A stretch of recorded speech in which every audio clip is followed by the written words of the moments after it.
Olá, queridos alunos, eu sou o professor Gustavo Naiva e hoje nós estamos aqui para a nossa aula a respeito do Judiciário Brasileiro, né? Nós vamos falar a respeito da organização do Judiciário, dos órgãos que compõem o nosso Judiciário, né? Da função do Judiciário, mas para adentrar nesse assunto, primeiro nós precisamos falar a respeito de jurisdição, né?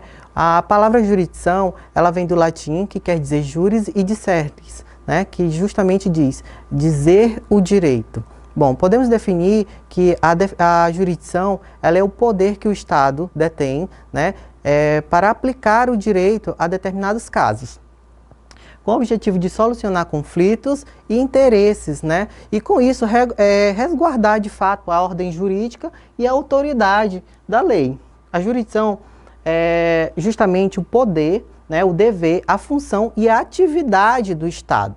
Professor, não estou entendendo. Vamos entender aqui rapidinho, ó. A jurisdição, ela é o poder, né? A capacidade de impor a sua vontade, a imperatividade estatal. Então, de fato, o Estado tem esse poder de impor, né, a sua vontade. O Estado, ele também tem o dever, né? O dever do Estado de prestar tutela jurisdicional a quem solicita, de fato. Bom, o Estado, ele não pode se excusar, né, de prestar essa tutela jurisdicional. Ele também tem como função promover a pacificação dos conflitos, né? A pacificação dos conflitos em sociedade, dos conflitos, das lides, né? Então, a jurisdição, ela é a atividade, né? E essa atividade é justamente o complexo de atos jurídicos praticados pelos juízes, né? No processo, justamente no processo. Então, já sabemos que, de fato, a jurisdição, o Estado, né, ele tem o poder, o dever e a função, e é a atividade do Estado a jurisdição. Bom, a jurisdição, ela, de fato, atua por meio dos juízes de direito. Então, e também pelos tribunais, né, regularmente investidos. Bom, a jurisdição, ela é uma atividade do juiz, quando aplicada. Quando o juiz, de fato, ele aplica o direito ao caso concreto, né, ele vai, de fato, regulamentar o processo mediante a provocação de alguém que exerce o direito de ação. Então, a jurisdição é a atividade do juiz quando aplica o direito em um processo regular. Então, quando o juiz, de fato, ele vai aplicar o direito, né, naquele processo regular, ele vai fazer valer a lei, justamente ele está fazendo a atividade jurisdicional, né, que é a ele inerente, o juiz. Bom, a função jurisdicional, ela só atua diante de casos concretos e conflitos de interesse. Por quê? A lide ou litígio é sempre na dependência, né, da invocação dos interessados. Então, quando há esse conflito de interesse, de fato, né, há a provocação do judiciário e o judiciário vai poder atuar, né, fazer a sua função jurisdicional. Bom, o conceito de lide, a gente precisa de fato entender o conceito de lide para poder, né, compreender a atividade jurisdicional e justamente, consequentemente, né, do processo e da ação. Lide, de fato, né, para haver uma lide, segundo Carnelucci, deve haver um conflito de interesses qualificado por uma pretensão resistida. Professor, eu não entendi o que de fato é uma lide, eu não compreendi nada do que o senhor falou a respeito de lide. O que é essa pretensão resistida, né? O que é essa qualificação por uma pretensão resistida? Vamos ao seguinte exemplo.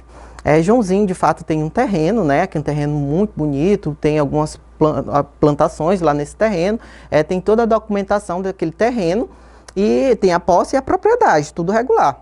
E Pedro, determinado dia, passa pelo terreno de Joãozinho e diz, olha, tenho a pretensão de ficar com esse terreno, né? Então ele procura Joãozinho e diz, olha, eu vou ficar com o teu terreno. Aí Joãozinho diz assim, como assim, Pedro? Como é que tu pretendes ficar com o meu terreno, né? Qual o direito que tu tem de fazer isso? Então ele resiste àquela pretensão inicial de Pedro de obter aquele terreno para ele, não importa a forma, né? Ele diz, não, eu não quero, eu não vou te dar o meu terreno, eu não vou deixar tu invadir, né? Eu não vou te vender. Então Pedro, né? Então há justamente esse conflito de interesses entre Joãozinho e Pedro, né? Justamente porque Joãozinho resiste a essa pretensão de Pedro de ficar com o terreno. Então, justamente, a gente diz que uma pessoa é pretensiosa quando ela impõe a sua pretensão, né? Justamente em decorrência de uma situação dessas, né? Agora que a gente já sabe justamente, né, o que de fato é a jurisdição, a gente vai passar a falar algumas coisas a respeito das características da jurisdição. A primeira característica que a gente tem é justamente a inércia da jurisdição. A jurisdição, ela é inerte e necessita ser provocada. Na informação anterior, né, onde a gente diz aqui, na classificação de Carmelucci, a gente diz aqui, ó, na classificação de Carmelucci, para a existência de uma lide ou litígio, é necessário que ocorra um conflito de interesse qualificado por uma pretensão resistida. Não basta apenas haver essa pretensão resistida, essa lide, né? Uma das partes, ela deve de fato procurar o judiciário, ela deve procurar o Estado para resolver esse conflito. O Estado não pode por si só, salvo algumas exceções em lei, resolver isso sem que haja esse impulso inicial da parte. Então, a jurisdição, ela é inerte e necessita ser provocada por uma das partes. Ou Joãozinho ou Pedro devem, de fato, procurar, né, o Estado, o judiciário para resolver esse conflito. Bom, a pretensão jurisdicional, ela é justamente efetiva somente quando solicitada. Então, essa solicitação por parte de Pedro ou de Joãozinho, como no exemplo anterior, né, ela vai justamente fazer com que a pretensão jurisdicional seja efetiva. Ok? A jurisdição, ela é justamente uma função inerte, né, que só se põe em movimento quando, de fato, né, provocada, invocada por alguém, por alguma das partes. Quando aquele que invoca a pretensão jurisdicional do Estado, né, justamente vai até ele, então solicita, na verdade, que ele resolva esse conflito, então essa pretensão, né, essa jurisdição, ela vai justamente ser efetivada. Bom, nessa linha de raciocínio, nós podemos falar, né, que a jurisdição necessita ser provocada. A aplicação justamente, em decorrência disso, a gente pode falar que é justamente a aplicação do princípio da demanda, onde a gente informa, né, a gente diz que é do cidadão e não do juiz, do magistrado, a iniciativa de movimentar ou não movimentar o poder judiciário. Conforme nosso artigo aqui 262, lá do Código de Processo Civil, a gente diz que no processo civil, né, começa por iniciativa de uma das partes, mas se desenvolve por impulso oficial, né? Então, lá no artigo 2º também, a gente tem o artigo 2º do Código de Processo Civil, a gente tem dizendo aqui, ó, nenhum juiz prestará tutela jurisdicional senão quando a parte ou interessado requerer, nos casos e formas legais, né? Nos casos e formas legais. Ok. Pessoal, a atuação do juiz, ela fica limitada dessa forma, pela iniciativa da parte, aos pedidos formulados pela parte. Lá nas nossas aulas de processo civil, a gente diz que a parte, ela deve iniciar o processo com uma petição inicial. Então, nessa petição inicial, ela formula os pedidos que ela quer, né? Se ela quer ser, se Joãozinho, no exemplo anterior, ele quer que a posse e a propriedade dele seja mantida e que Pedro pague uma indenização por danos morais porque ele se sentiu ofendido, né? Então, de fato, o juiz só pode dar até aquele limite. Agora, se ele não pedir a indenização por danos morais, o juiz de ofício não pode apenas dar aquela indenização para ele. Ele fica restrito àquele pedido na petição inicial. Bom, assim, por ser inerte, né, o judiciário de fato é inerte, como a gente já viu, ao provocar a jurisdição, o autor, né, ele empurra e limita justamente a jurisdição, conforme aqui o artigo 128. O juiz decidirá a lide nos limites em que foi proposta, sendo-lhe ao defeso conhecer de questões, né, não suscitadas, a cujo respeito a lei exige a iniciativa da parte. Então, o que de fato a parte vai requerer, lá na petição inicial, ela vai limitar a atuação do juiz, né? Conforme o artigo 460 aqui, a gente pode também dizer que é defeso ao juiz proferir sentença, né, a favor do autor, de natureza diversa da pedida, bem como condenar o réu em quantidade superior ou objeto diverso do que lhe foi demandado. Se Joãozinho pedir uma indenização por danos morais de 3 mil, o juiz simplesmente não pode dar uma indenização de 14 mil reais, né? Então o juiz ele fica limitado ao pedido da parte.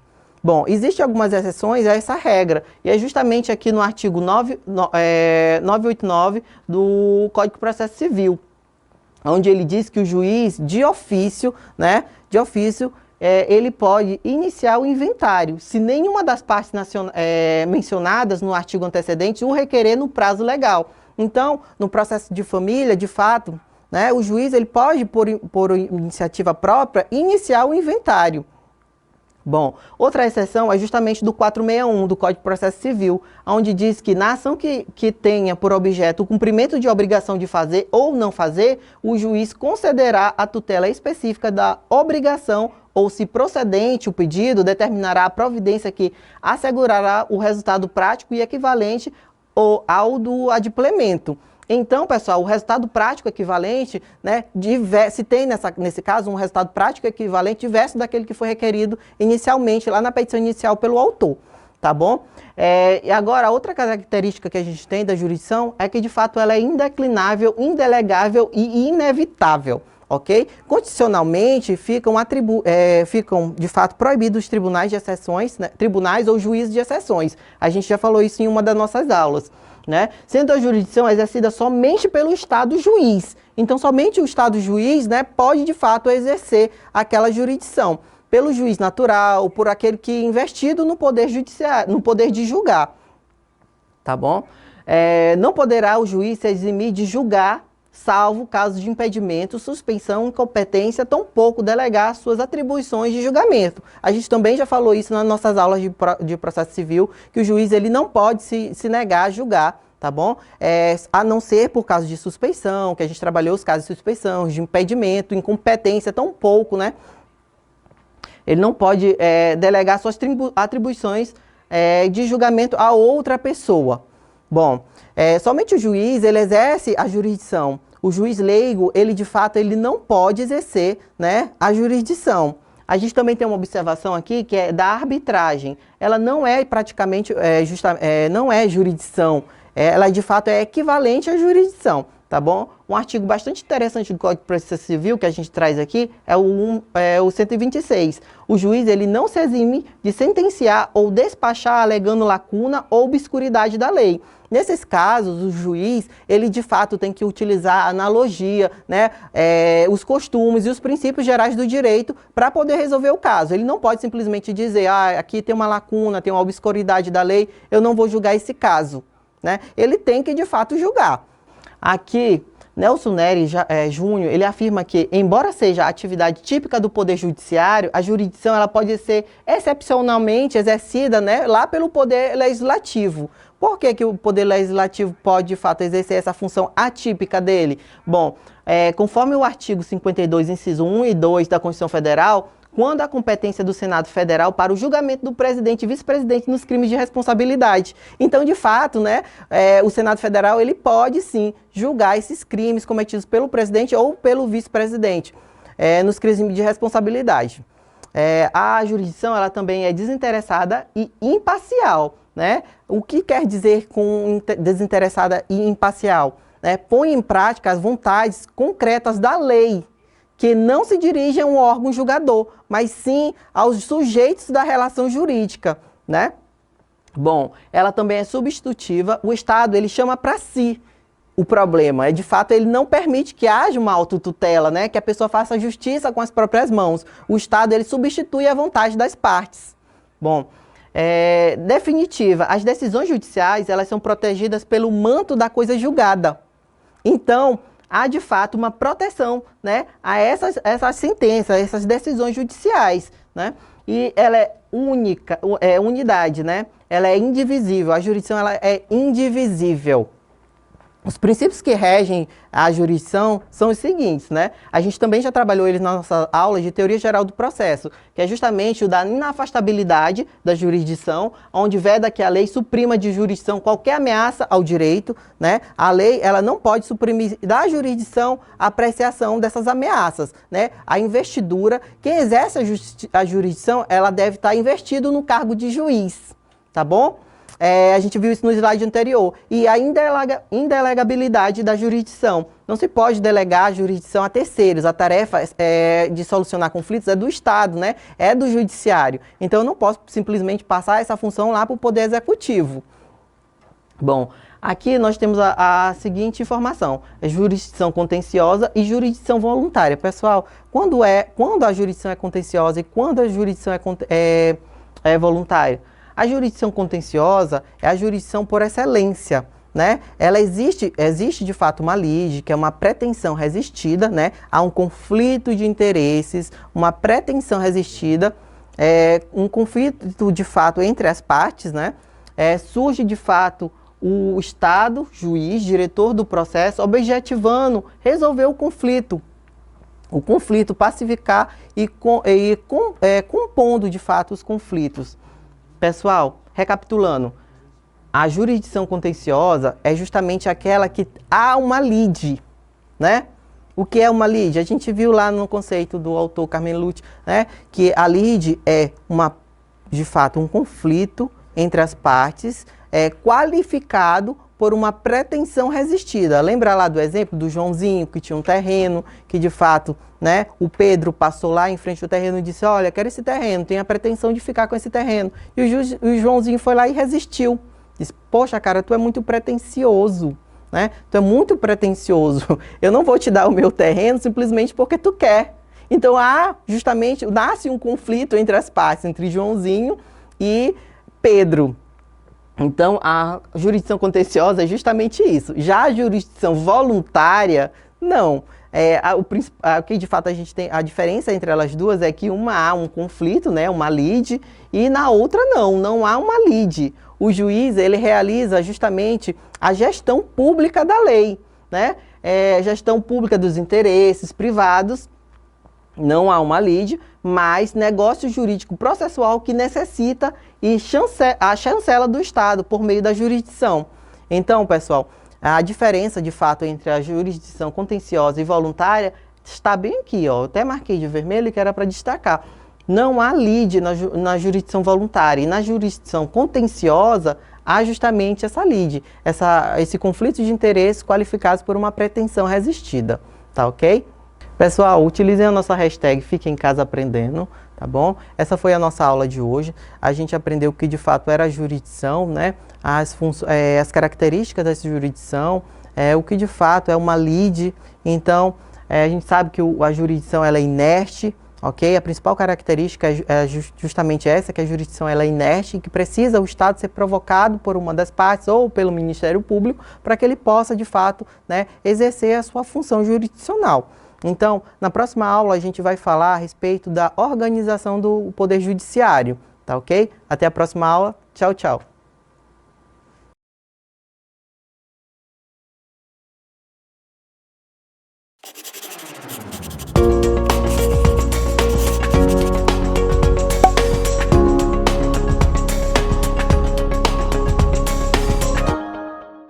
Olá, alunos! Eu sou o professor Gustavo Naiva e hoje nós vamos continuar a nossa aula a respeito do Poder Judiciário brasileiro, né? Na aula passada nós falamos a respeito da jurisdição. Nós sabemos que a jurisdição é o poder que o Estado tem, de fato, de dizer o direito, de aplicar o direito e dirimir certos conflitos, né?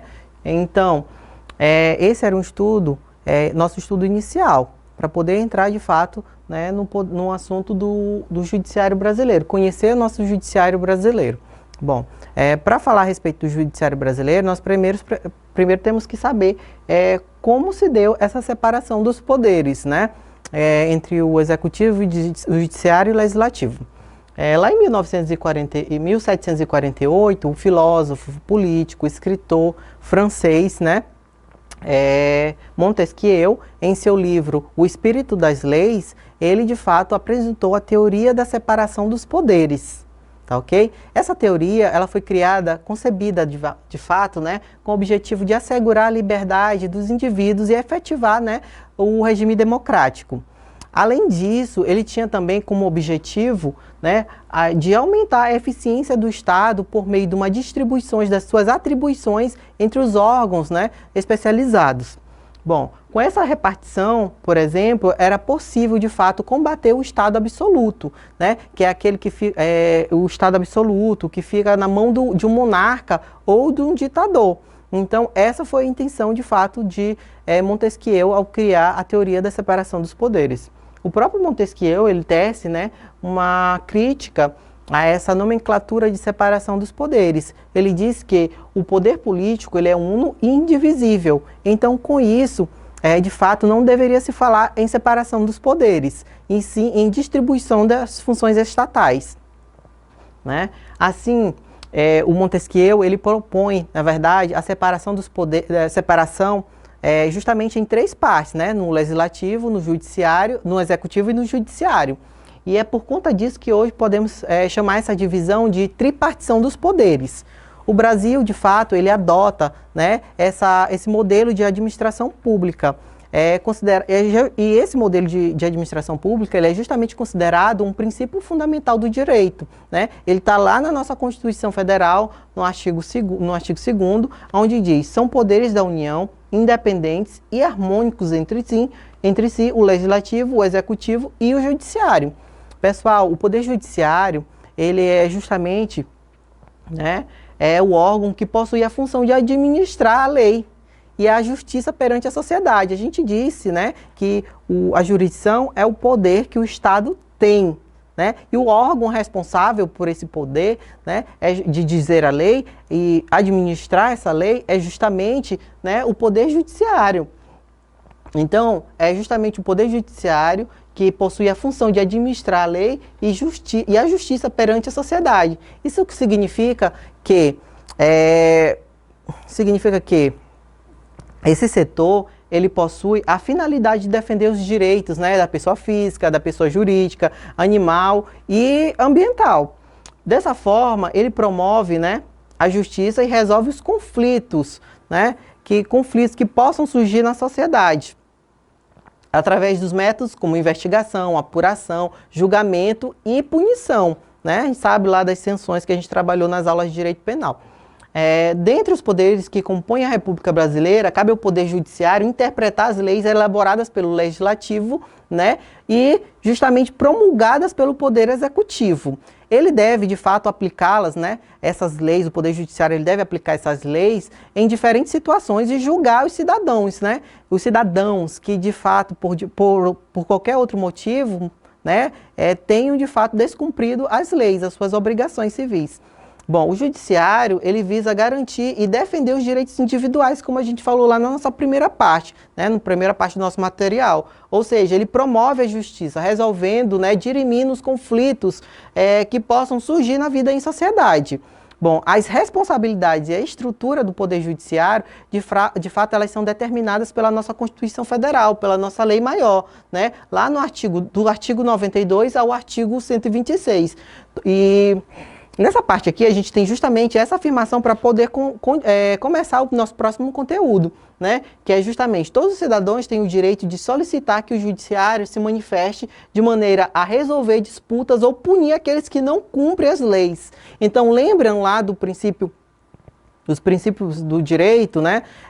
A gente tem o princípio da inafastabilidade da jurisdição. E justamente o que quer dizer aquela frase, né? Todos os cidadãos têm o direito de solicitar ao judiciário que se manifeste. E o judiciário ele não pode se excusar justamente de se manifestar nesses casos onde há uma ameaça ou lesão a direito, tá bom?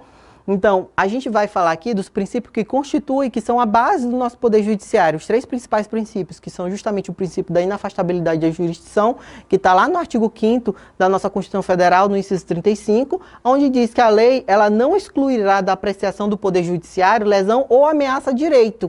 Então, de fato, o Poder Judiciário ele tem que apreciar aquela lide, aquele problema que foi levado até ele, né? Esse princípio ele já deixa bem claro que, de fato, cabe ao Poder Judiciário, né, o monopólio da jurisdição. Então, ele também, por outro lado, é assegurado a todo cidadão, todo aquele que se sente lesado ou ameaçado em seus direitos, o ingresso aos órgãos judiciais. Tá ok? Com o objetivo de garantir justamente esse direito, né, desse acesso à justiça, foi criada uma estrutura paralela ao Poder Judiciário, que são justamente, né, para poder dar acessibilidade às pessoas, para que todo aquele que se sinta lesado, né, ele possa de fato acessar o Poder Judiciário. Às vezes a gente tem aquela pessoa que é hipossuficiente, que não tem condições financeiras de arcar com os custos processuais e advocatícios, né? A gente tem aquela pessoa que não tem algumas capacidades. Então, foi criada uma estrutura paralela para solucionar esse problema, que é justamente o Ministério Público e a Defensoria Pública, para aquelas pessoas que não têm condições de pagar, né, justamente aquele advogado particular, aquelas custas processuais. E também temos os advogados, né, particulares inscritos na Ordem dos Advogados do Brasil, lá na OAB. Bom, o nosso outro princípio é justamente o princípio da inércia. Na nossa aula passada de jurisdição, a gente falou justamente, né, que o Estado ele é inerte, ele precisa dessa provocação. E é justamente isso que o nosso artigo 2º do Código de Processo Civil vem dizer, né? O processo ele começa por iniciativa das partes, né? Ele se desenvolve por impulso oficial, salvo exceções previstas em lei. Tá bom? Então, salvo essas exceções, então é a parte ou o Ministério Público que, de fato, né, vai iniciar o processo, que vai, né, provocar o Poder Judiciário. Essa regra, ela justamente vem vedar, né, que o processo inicie por iniciativa do magistrado, né? Essa regra ela está consubstanciada, né, no princípio constitucional da inércia processual ou da jurisdição. E tanto vale para regras do direito do processo civil, quanto do processo do trabalho, como processo administrativo, né? Esse princípio ele vem justamente dando a parte ao interessado, né? Justamente, ou que pode ser o Ministério Público também, o poder exclusivo de iniciar a lide, né? E através do processo judicial, buscar a tutela jurisdicional, por iniciativa dele mesmo, não do magistrado. Outro princípio que a gente tem é justamente o princípio da imparcialidade do juiz. Aquele processo ele já começou, né? Aquele cidadão ele já teve acesso ao judiciário, seja por um advogado particular, por meio do Ministério Público, da Defensoria Pública, né? Ele, de alguma forma, ele teve acesso ao Poder Judiciário para dirimir aquela lide dele, né? Aquele processo ele começou por iniciativa da parte, onde ele disse, olha, eu tenho um problema, eu quero que o judiciário aprecie. O judiciário ele não pôde, né, se excusar de apreciar aquele problema, aquela lide, né? Então, agora, o cidadão, de fato, ele quer uma sentença justa, né, imparcial do juiz, né? E é justamente isso que o princípio da inércia vem buscar, né? Preservar a imparcialidade do juiz, tornando faculdade exclusiva das partes a iniciativa para movimentar o aparato judicial e a delimitação dos contornos do litígio. Então, pessoal, a imparcialidade do juiz é uma garantia de justiça para as partes e, embora não esteja expressa, é uma garantia constitucional, né? Por isso, as partes,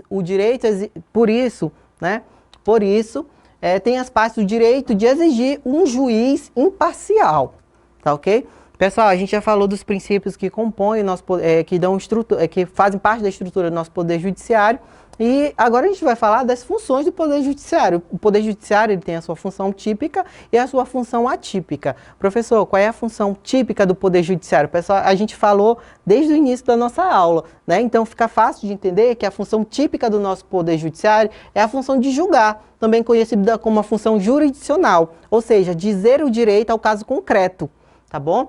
Dirimindo os conflitos que lhes são levados quando da aplicação das leis. Pessoal, o Poder Judiciário ele também tem funções atípicas, ele faz o que de fato, né, não é função dele, é função do Poder Legislativo, é função do Poder Executivo, lógico, respeitando a lei, né? Então, o que a lei permite, o Poder Judiciário, né, ele faz, que é justamente elaborar o regimento interno dos tribunais. Essa elaboração dos regimentos internos, né, dos tribunais, é justamente a função legislativa, é função do legislativo, né, e conceder licenças e férias aos seus magistrados eventuários. Essa função é justamente, né, do Poder Executivo, né, Poder Executivo. Aí nós passamos a falar da estrutura do nosso Poder Judiciário, né? Lá no nosso artigo 92, da Constituição Federal de 98, é justamente o encarregado a organização do Poder Judiciário, né, do território brasileiro. Então, o artigo 92 é justamente o responsável, né, por essa organização do nosso Poder Judiciário. E ele diz justamente quem são os órgãos do nosso Poder Judiciário.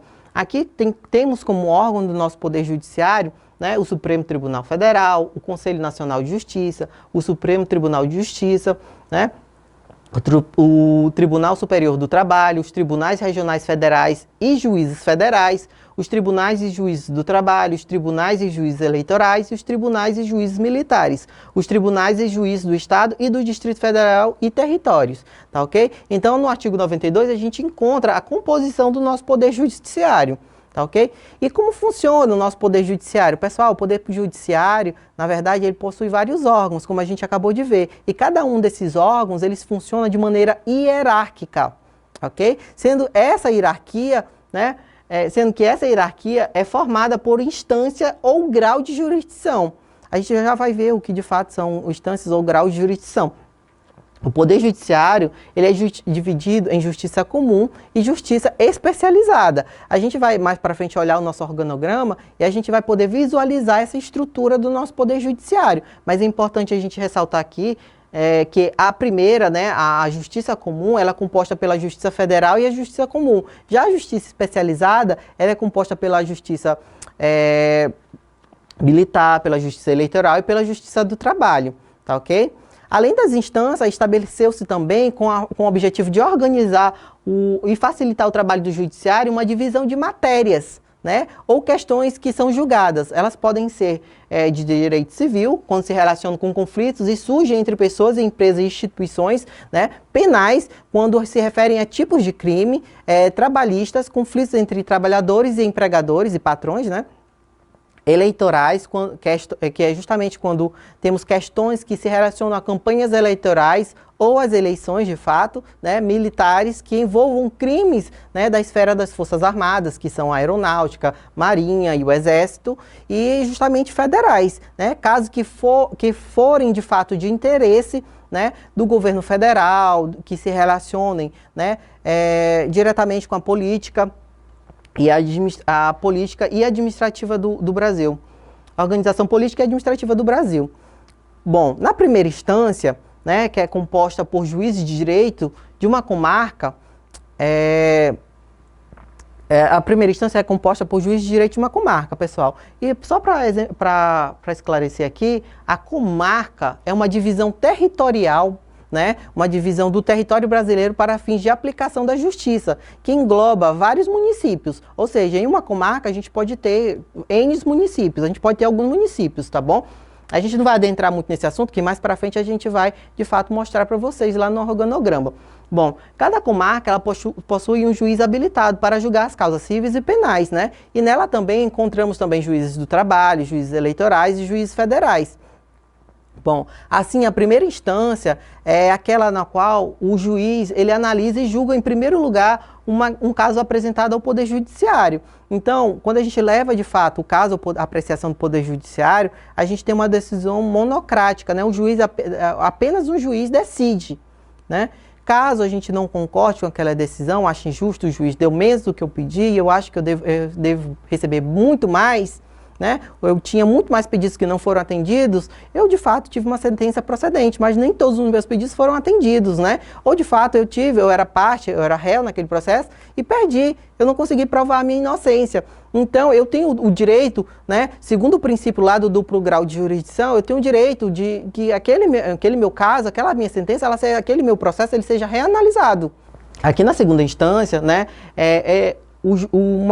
uma turma colegiada de juízes, né, ela vai reavaliar aquela matéria e pode, de fato, mudar a decisão tomada pelo juiz de primeiro grau, né, aquele juiz ACO, aquela decisão monocrática. Esses órgãos, né, da segunda instância, eles são formados pelos tribunais de justiça, né, e de alçada, e pelos tribunais regionais federais, eleitorais, do trabalho. Esses tribunais, eles são compostos por vários juízes que formam um colegiado e julgam em conjunto, ok? Então, de fato, vence a tese que obtiver o maior número de votos, né? Se, de fato, a tese tiverem 5 juízes julgando, se 3, de fato, votarem a favor e 2 não pelo provimento do recurso, de fato, a tese que tiver maior quantidade de votos a favor vai ganhar. tá bom? Os juízes de tribunais de justiça são chamados desembargadores, né? Os dos tribunais regionais federais denominam-se de desembargadores federais, mas há uma divergência doutrinária, né, onde diz que os tribunais regionais federais é composto não por desembargadores federais, mas sim por juízes federais de segunda instância. Então há essa diferenciação, vocês podem mais na frente ver, né, essa nomenclatura aí. Pessoal, e eu gostaria de fazer uma observação aqui, que algumas pessoas falam que existe de fato um terceiro grau, né, de jurisdição, mas o terceiro grau de jurisdição ele não existe, até mesmo porque os tribunais superiores eles não irão de fato reavaliar, né, os pedidos das pessoas, eles não irão reavaliar o mérito das questões, eles irão analisar as questões de direito, né. Eles não irão revisar de fato, né? Não é um órgão de revisão, não é uma corte de revisão, esses tribunais superiores. São questões de direito e não de fato que irão ser analisadas nos tribunais superiores, tá bom? Então aqui a gente de fato tem o nosso organograma, onde a gente tem a nossa justiça comum e a justiça especializada, a gente diz que há essa divisão de fato, né? Aqui nós temos os juízes de primeira instância, né? Os juízes da justiça comum, vamos começar pela justiça comum. Na justiça comum temos os juízes dos estados, né? E dos distritos federais, que são esses juízes são vinculados aos estados, os juízes federais, né? E na segunda instância nós temos os tribunais, né? Na justiça comum nós temos o Tribunal de Justiça vinculado ao estado, composto pelos desembargadores, e nos tribunais regionais federais nós temos, né, justamente os juízes federais ou desembargadores federais, né? A gente sabe que tem essa nomenclatura. Os tribunais regionais federais, eles estão divididos em cinco regiões, tá bom? Então, há essa divisão entre os tribunais regionais federais. Tá? Acima dos tribunais regionais, a gente tem os tribunais superiores, que é composto por ministros, né? Esses tribunais superiores são compostos, o principal, o Tribunal de Justiça, ele é o Supremo Tribunal de Justiça, ele é composto por 33 ministros. Na justiça especializada, que é justamente a justiça onde a gente vai ter os juízes de direito do trabalho, direito eleitorais e direitos militares, né? A gente tem justamente os juízes na primeira base, na primeira instância. Na segunda instância, nós também temos tribunais regionais, né? Compostos lá pelos seus juízes federais ou de seus desembargadores, de acordo com a nomenclatura que vocês encontrarem, tá bom? E acima nós temos os tribunais superiores, né? O Tribunal Superior do Trabalho, que é composto por 27 ministros, o Tribunal Superior Eleitoral, que é composto por 7 ministros, e os tribunais superiores militares, compostos por 15 ministros. A gente sabe que aqui na primeira instância, a gente vai ter, de fato, né, uma decisão monocrática. O juiz vai apreciar ali e vai julgar. A parte não concordou, ela recorre, né, por meio de recurso, ela sobe e o seu processo vai ser analisado na segunda instância, né, por uma turma colegiada, composta por vários desembargadores. Essas decisões, né, de fato, elas só vão ser apreciadas pelos tribunais superiores se de fato houver um problema, né, com a aplicação da lei. Caso não haja, de fato, ela não vai ser uma reanálise, até mesmo porque os tribunais superiores, eles não são um órgão, né, de reanálise, como a gente afirma aqui no nosso slide. Não são cortes de revisão, então eles não vão analisar, de fato, o mérito aqui. E temos, por final, o nosso Supremo Tribunal Federal, né, que é composto por 11 ministros, e o Supremo Tribunal Federal, ele justamente é o guardião da lei, né? Ele é o guardião da nossa Constituição Federal. É ele que vai, de fato, fiscalizar a lei que está sendo aplicada. Essa é a nossa última aula, então, até mais. Utilizem a hashtag Fique em Casa Aprendendo e bons estudos!